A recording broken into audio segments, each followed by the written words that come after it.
welcome everyone to the Inlight Film Festival and our screening of Thank You For Playing. Thank You For Playing. I'm Edward Castronova. I'm a professor in the School of Media and the director of the Bachelor of Science program in Game Design. Video games have turned a corner. As with everything in the game world, it happened fast, faster than I expected. Every year I ask my class, why don't games make us cry? Films, plays, books, songs, speeches, and sermons make us cry. Why not games? And then I challenge students to come up with examples of emotionally powerful games. And they come up with a few weak examples, such as, oh, I got so mad at the final boss in Game X that I felt like I wanted to cry. It really wasn't what I was getting at.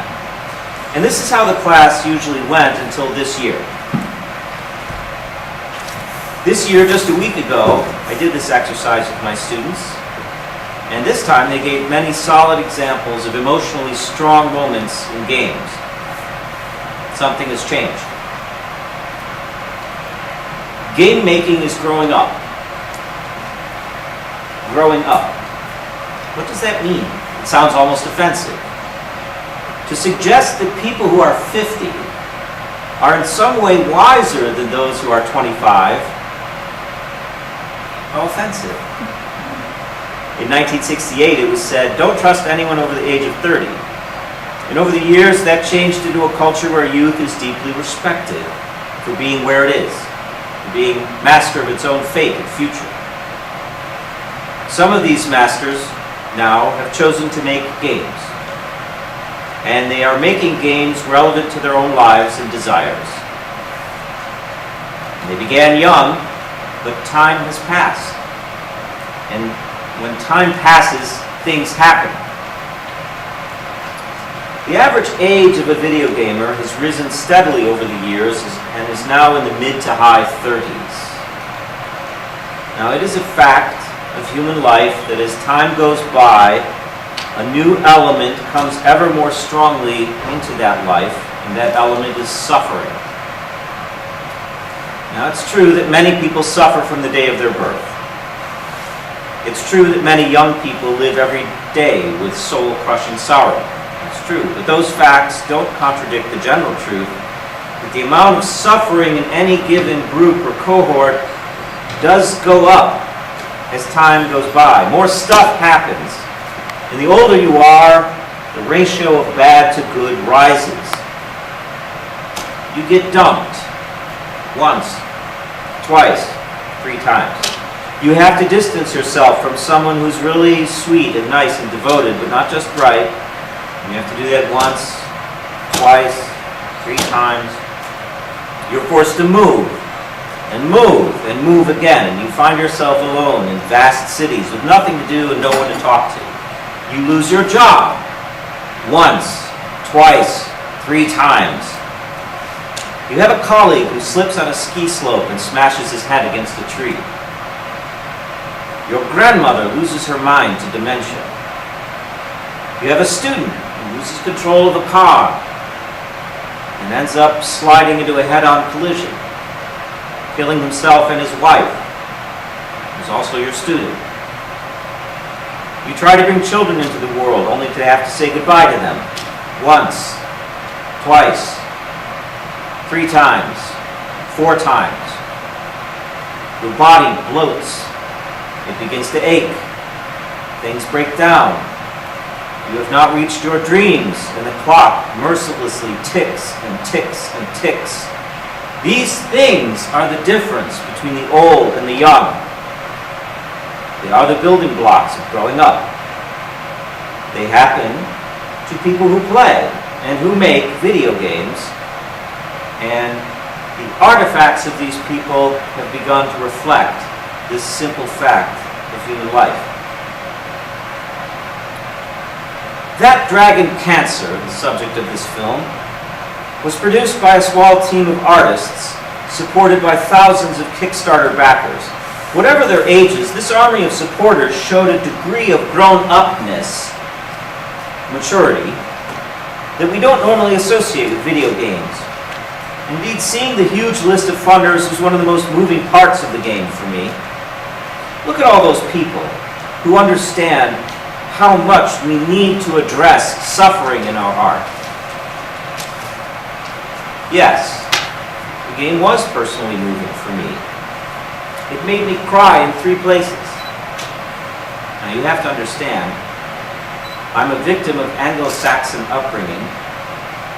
I do not cry. This game made me cry 3 times. The movie didn't make me cry. It's a very good movie, but I don't think its goal is the same as the goal of playing the game. You see, games make you act. You have to do something. And when something horrible is coming in a film, we often, in the back of our heads, start saying, don't open that door. Please don't open that door. You know they're going to. Please don't. When you're in a game, such as That Dragon Cancer, you have to open the door yourself. You have to open it. You don't have a choice. And how much closer this is to the actual feeling of hospice days, for those of you who have experienced this. The days when someone you love is going to die. You must go see the doctor. You know what you're going to hear. It's unhappy news. Lots of work, solitude, isolation, worry, and doubt, leading not to some great victory, but just to a big old loss. A big old empty hole that will never be filled. And yet, you must get in the car and go. You have to open the door. You have to sit there and engage in polite conversation with the doctors and the nurses. You must do these things. Suffering is waiting there on the dance floor in her long ragged gown, beckoning you to the dance. And you must not only let her take you in her arms, you must swing her bones around the floor. Your only hope is to complete it all gracefully and in a way that is helpful, hopefully for others. What prepares us for moments like that? Brian Greene, the young man who made this video game, says that our culture hides death and suffering in this film. And I agree.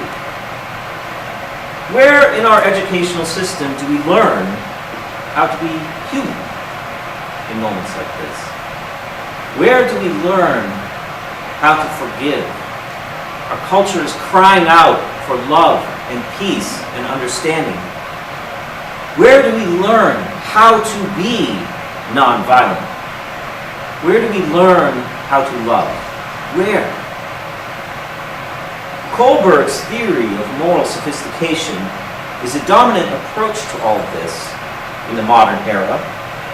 And it says that the most moral person is the one who is able to come up with the best intellectual reasons for his actions.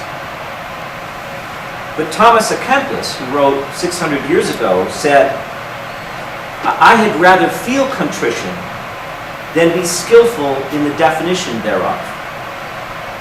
It's like saying, I'd rather be able to feel love than to have an intellectual understanding of it. Where do we learn these things? Where do we learn how to suffer? Now, the Greens have an approach to suffering that is strongly marked by their Christian faith, a fact that is far clearer in the game than in the movie you're about to see. Now, it is a fact that suffering makes us grow. Okay, that's a human fact. But to the Christians, such as the Greens, this fact acts to redeem the suffering. It doesn't make it good, it makes it sensible. It fits it within the order of things. Christians view suffering as an inseparable part of the journey to God. This means that the Greens, given the chance, would probably not have aborted Joel. To them, a person's a person, no matter how small, no matter how troublesome. And every person, even those who bring us such deep sorrow as you're about to see, also brings something sublime into this world. Food for the soul, if you will. At least this is how Christians see it. Your approach will be different, of course.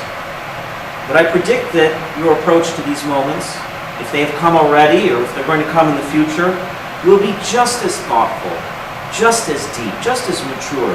The Green story makes us take an approach. These events force us to take an approach, some approach, any approach to suffering. And that is the source of the value of these moments.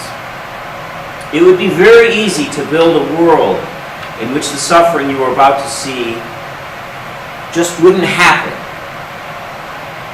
But that would not be a human world. To be human is to grow up. And growing up toward somewhere, something, or someone, depending on your point of view, involves pain. How lucky we are that these sublime depths of human life are now being treated with care by our brightest and most creative artists, the gamers. I invite you now to sit back and follow the story of Ryan, Amy, and Joel Green, to whom I dedicate these remarks. Thank you.